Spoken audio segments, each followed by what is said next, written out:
professeur d'université et vous êtes également victime. Vous êtes devant la haute cour pour défendre votre requête. C'est quoi le problème et quel RC que vous venez comparaître ici? Voilà, le RC c'est le 430. Je suis d'abord le professeur en 5e Lusanga, professeur à l'Université pédagogique nationale, l'IPN. En même temps, je vais commencer bientôt à l'IPC. Et j'enseigne les libertés publiques. Les libertés publiques, c'est un droit qui parle notamment des élections. Le droit d'être élu, c'est un droit constitutionnel, fondamental, que les gens doivent respecter. Alors, j'ai été candidat à la Tchango et j'ai obtenu, j'ai omis de le dire là, mais c'est dans ma requête et dans ma note de plaidoirie, j'ai obtenu sur 60% de suffrages dépouillés, j'ai 10 047 voix que mes témoins l'ont montré. Or, la CNI m'attribue à moi seulement 440 voix. Donc c'est inacceptable. C'est pour cela que j'ai fait le recours et je réclame que la CNI, par la Cour constitutionnelle, me confirme comme candidat élu à la Tchango. Et je confirme la justice de mon pays. Et pourquoi vous-même vous venez comparaître et non vos avocats? Alors, d'abord, vous devez savoir que la procédure devant la Cour constitutionnelle n'est pas avocat obligatoire, c'est-à-dire c'est facultatif. Et le regroupement m'a désigné, donc les avocats... C'est quel regroupement? AB, le regroupement AB. Et un avocat, c'est quelqu'un qui ne connaît pas la loi, qui peut se faire représenter par les avocats. Les gens que vous avez vus là, ils sont représentés par les avocats. Or, moi, étant qu'avocat et moi-même professeur de droit, j'ai été assisté par mon conseil, notamment Maître Chidibi qui est derrière, que j'ai rencontré parce que j'ai vu qu'ils peuvent contribuer. Seul on ne peut rien faire, donc ils ont essayé de m'accompagner. Et moi j'ai voulu présenter la chose devant les juges, moi-même en personne. Oui, en fait, vous détenez quand même de preuves, selon vous, où les résultats publiés par la CENI pour contester.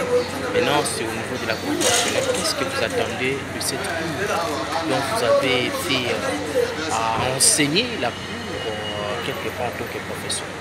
Ben alors, le problème c'est quoi? Il y a beaucoup de confusion dans notre pays.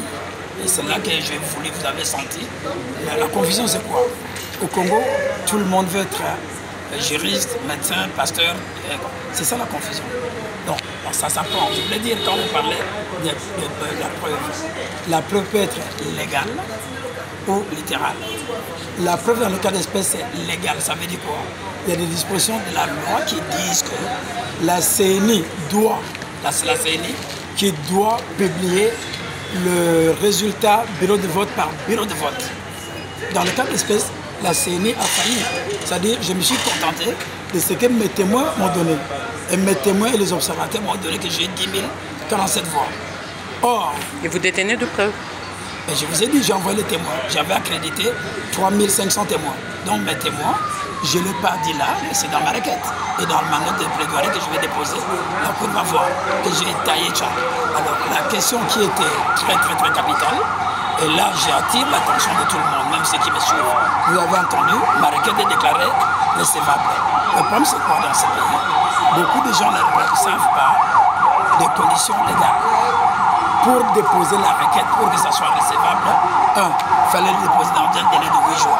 Je l'ai fait. Il fallait être mandaté par le regroupement. J'ai obtenu le mandat. Et ensuite, il fallait attaquer, j'ai attaqué la décision. Or, les gens voulaient que j'attaque une personne. Non, je ne pouvais pas attaquer. J'ai attaqué la décision de la CNI. Et pour moi, les preuves que vous me demandez, que vous parlez, non, les preuves, j'en ai fourni. Ce que mes témoins m'ont donné. Et comme vous l'avez entendu, moi, lorsque j'ai reçu de mes témoins, les preuves, j'ai les connaissances, moi, à la CNI, les avocats, comme je les ai dit. J'ai demandé à ses amis, est-ce que mes preuves sont authentiques? Ils m'ont dit oui. Alors, donnez-moi les vrais procès-verbaux. Ils m'ont fait danser. Je vais à l'antenne me la renvoie en ville. Alors, pour cela, comme on appelle, il y a des faits dévolutifs. Les faits ayant quitté la première instance, c'est maintenant la Cour constitutionnelle qui va juger en droit et en fait. Donc, je suis convaincu que depuis lundi, j'assiste ici, notre cours va surprendre beaucoup de gens. Et je serai habilité. Merci. Merci beaucoup.